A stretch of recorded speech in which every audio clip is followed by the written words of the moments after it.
बिस्मिल्लाहिर्रहमानिर्रहीम। दोस्तों, national bank of Pakistan की जानिब से तनख्वाहदार लोगों के लिए कर्जा स्कीम का ऐलान कर दिया गया है। ऑनलाइन फार्म आ चुका है जो कि आप अपनी स्क्रीन के ऊपर दे सकते हैं। आप घर बैठे इस फार्म को पुर करके जमा करवा सकते हैं। दोस्तों, अगर आपका ताल्लुक तनख्वाहदार तबके से है, आप सरकारी मुलाजमत करते हैं या प्राइवेट मुलाजमत करते हैं, तो आप 1 लाख रुपए से लेकर 30 लाख रुपए के दरमियान में जितना चाहें कर्जा अप्लाई कर सकते हैं। आपने 4 साल के अंदर अंदर महाना किस्त के साथ इस कर्जे को वापस करना होगा। मिनिमम इनकम की रिक्वायरमेंट को ख़त्म कर दिया गया है, यानी अगर आप माहाना 4 से 5 हज़ार भी कमाते हैं तब भी आप कर्जा ले सकते हैं। अब दोस्तों, इस वीडियो के अंदर मैं आपको डिटेल के साथ बताऊंगा कर्जे की जो शर्त व ज़वाबित हैं वो क्या हैं, आपने ऑनलाइन फार्म कैसे पुर करना है, स्टेप बाय स्टेप सारी तफसीलात इस वीडियो के अंदर आपको बताई जाएगी। सबसे पहले नंबर पर दोस्तों हम आते हैं जी एलिजिबिलिटी क्राइटेरिया की जानब, यानी किन शर्त व ज़वाबित के ऊपर आपको कर्जा दिया जाएगा। तो यहाँ पर दोस्तों सबसे पहले नंबर पर शर्त यह है कि आपका salary account national bank of Pakistan में होना ज़रूरी है। अगर आप गवर्नमेंट के एम्प्लॉई हैं या फिर आप प्राइवेट सेक्टर के अंदर जॉब कर रहे हैं तो आपकी सैलरी जो है नेशनल बैंक ऑफ पाकिस्तान में आना ज़रूरी है। तो ये चीज़ आप अपने ज़हन में रखें।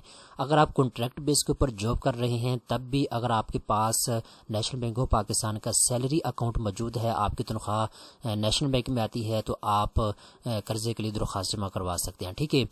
इसके बाद जो दूसरे नंबर के ऊपर दोस्तों शर्त यह है कि आप मैक्सिमम 30 लाख रुपए का कर्जा ले सकते हैं, इससे ज़्यादा आप कर्जा नहीं ले सकते। ठीक है। याद रखेगा आप अपनी ज़रूरत के मुताबिक 5 लाख, 10 लाख, 15 लाख, 20 लाख जितना चाहें कर्जा अप्लाई कर सकते हैं। मैक्सिमम इसकी लिमिट 30 लाख रुपए तक रखी गई है। अगर आप कॉन्ट्रैक्ट बेस के ऊपर कहीं जॉब कर रहे हैं तो फिर 20 लाख रुपए तक मैक्सिमम आप कर्जा ले सकते हैं। इसके बाद दोस्तों यहाँ पे इन्होंने शर्त रखी है जितना भी कर्जा आप लेंगे आपने 4 साल के अंदर अंदर महाना किस्त के साथ इस कर्जे को वापस करना होगा। अगर आप कॉन्ट्रैक्ट बेस के ऊपर कहीं जॉब कर रहे हैं और आप कर्जे के लिए दरख्वास्त देना चाहते हैं तो आपने भी जितना कर्जा लेना है आपने 4 साल के अंदर अंदर इसको वापस करना होगा। इसके बाद दोस्तों एज रिक्वायरमेंट की बात करें तो यहाँ पे एक चीज़ आप अपने ज़हन में रखिएगा, अगर आप परमानेंट जॉब कर रहे हैं और आप कर्जा लेना चाहते हैं तो आपकी मैक्सिमम एज जो है 59 ईयर तक होनी चाहिए। ठीक है। अगर आप कॉन्ट्रैक्ट बेस के ऊपर कहीं जॉब कर रहे हैं तो फिर आपकी एज 55 ईयर तक होनी चाहिए मैक्सिमम। ठीक है। अगर आप इन शर्त ज़वाबित के ऊपर पूरा उतरते हैं तो आप कर्जे के लिए दरख्वास्त जमा करवा सकते हैं। ठीक है। अब दोस्तों यहाँ पे एक चीज़ आप अपने ज़हन में रखिएगा, जैसा कि शुरू के अंदर मैंने आपको बता दिया है, यहाँ पे आपको लिखा हुआ नज़र आ रहा है नो मिनिमम इनकम। तो जो मिनिमम इनकम की शर्त थी उसको इन्होंने ख़त्म कर दिया है। अगर आप 5 से 10 हज़ार भी महाना कमाते हैं तब भी आप कर्जे के लिए दरख्वास्त जमा करवा सकते हैं। अब दोस्तों बहुत ही अहम चीज़ें अभी मैं आपको बताने वाला हूं। अब हम बात करते हैं इंस्टॉलमेंट कैलकुलेशन के बारे में। अगर आप कर्जा लेना चाहते हैं तो आपको ये पता होना चाहिए कि आपकी महाना किस्त कितनी बनेगी। ठीक है। तो यहाँ पे पहले हम बात कर लेते हैं जी सूद के बारे में, मार्कअप के बारे में, क्योंकि नेशनल बैंक आपको पता है सूद के ऊपर कर्जा देता है। जितनी भी नेशनल बैंक की कन्वेंशनल ब्रांचें हैं वो आपको सूद के ऊपर कर्जा फराहम करती हैं। ठीक है। जो पाकिस्तान के अंदर बैंक इस्लामी तरीके से काम कर रहे हैं उनके अंदर इस तरह का जो एलिमेंट है वो शामिल नहीं होता। ठीक है। तो अगर आप 30 लाख रुपए तक कर्जा अप्लाई करने जा रहे हैं तो फिर आपने 26.5% तक सालाना बेस पे मार्कअप पे करना होगा। ठीक है। अगर आप 20 लाख रुपए तक कर्जा लेने जा रहे हैं, अगर आप कॉन्ट्रैक्ट बेस के ऊपर कहीं जॉब कर रहे हैं तो आपने 28% तक जो है मार्कअप पे करना होगा सालाना बेस के ऊपर। ठीक है। अब दोस्तों हम बात करते हैं, अगर आप फ़र्ज़ करें परमानेंट कहीं पे जॉब कर रहे हैं, रेगुलर जॉब कर रहे हैं, अगर आप 1 लाख रुपया कर्जा लेने जा रहे हैं। ठीक है। अगर आप 1 लाख रुपया कर्जा लेते हैं 4 साल के लिए तो आपकी महाना किस्त बनेगी, यहाँ पे दे सकते हैं 3,399 रुपये। ठीक है। इसमें जो मार्कअप है उन्होंने शामिल किया। ठीक है ना।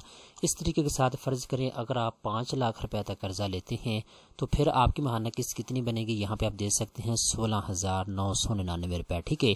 तो यहाँ आके आप कैलकुलेशन भी कर सकते हैं कि आपकी महाना किस्त कितनी बनेगी।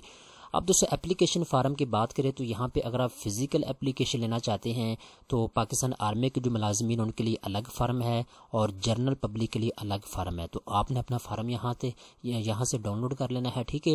ये वो एप्लीकेशन फार्म है, यहाँ से आप इसको डाउनलोड कर सकते हैं। डाउनलोड करने के बाद आप इसको पुर करके नेशनल बैंक में जमा करवा सकते हैं। لیکن اگر آپ فزیکل فارم کی طرف نہیں جانا چاہتے، اگر آپ گھر بیٹھے اپلائی کرنا چاہتی ہیں، تو یہ نیشنل بینک کی جانب سے آن لائن فارم جو ہے وہ جاری کیا گیا ہے سیلری پرسن لوگوں کے لیے، ٹھیک ہے۔ اگر آپ گورنمنٹ کے امپلائی ہیں یا پرائیویٹ سیکٹر کے اندر آپ جاب کر رہے ہیں تو آپ نے اس فارم کو پر کر کے جمع کروانا ہوگا۔ میں لنک نیچے ڈسکرپشن کے اندر آپ کو دے دوں گا، ٹھیک ہے۔ آپ اس کو اوپن کر کے یہاں کے تمام تر تفصیلات خود پڑھ بھی سکتے ہیں، اور آن لائن بھی آپ یہاں کے اس فارم کو پر کر کے جمع کروا سکتے ہیں، ٹھیک ہے۔ اردو کے اندر تمام تر معلومات آپ کو دی گئی ہے۔ آپ نے یہاں آ کے اس فارم کو اچھے طریقے کے ساتھ پر کرنا ہے، ساری چیزیں آپ نے صحیح طریقے کے ساتھ یہاں پہ ان کو جو ہے بتانی ہے۔ اس کے بعد سبمٹ اپلیکیشن کو آپ کلک کر کے اپنا فارم جو ہے آن لائن پر کر کے جمع کروا سکتے ہیں، ٹھیک ہے۔ انشاءاللہ اگلی ویڈیو کے اندر میں آپ کو گائیڈ کروں گا کہ اس فارم کو آپ نے کیسے پر کرنا ہے، کہاں پہ کیا لکھنا ہے، جو فزیکل فارم ہے اس کو آپ نے کیسے پر کرنا ہے، کہاں پہ کیا لکھنا ہے، یہ ساری تفصیلات نیکسٹ ویڈیو کے اندر آپ کو سٹیپ بائی سٹیپ گائیڈ کی جائیں گی، ٹھیک ہے دوستو۔ تو امید کرتا ہوں ساری تفصیلات آپ کو سمجھ آ چکی ہوگی۔ اس طرح کی مزید اچھے معلومات حاصل کرنے کے لیے چینل کو سبسکرائب کر لیں۔